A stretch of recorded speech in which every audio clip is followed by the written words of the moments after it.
saying things in front of children that they're not prepared to process. I know they look like little grown people, and sometimes because you've allowed them to stay in the room when they should have been put out of the room. I don't know if you remember this, but there was a very important time in life where a child couldn't sit up under grown people when they were talking. As a matter of fact, oh, bless the Lord, if they were still children, and the definition at that time of a child was somebody who wasn't able to take care of themselves.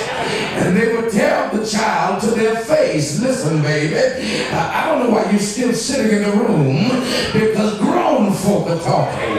As a matter of fact, there weren't a whole lot of words passed back and forth, and the baby didn't have the privilege of standing before them like they were grown, asking them a question about why they wanted the child to change their location.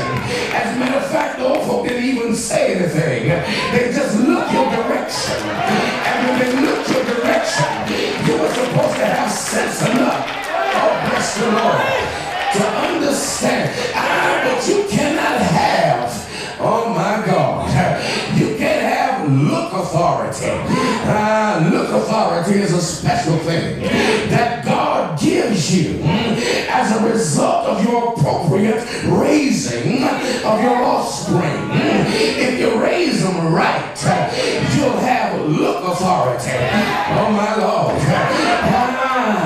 Look authority is kin to voice authority. I like having both of those.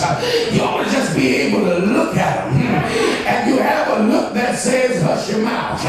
You have another look that says get out of here. You have another look that says come here what I want. And then voice authority is another thing. If I say your name and you don't know where I am, don't holler what. You travel toward the sound of my voice.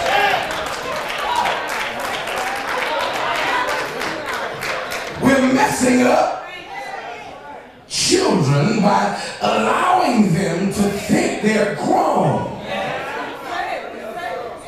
and by putting in their lives things that they are incapable of handling.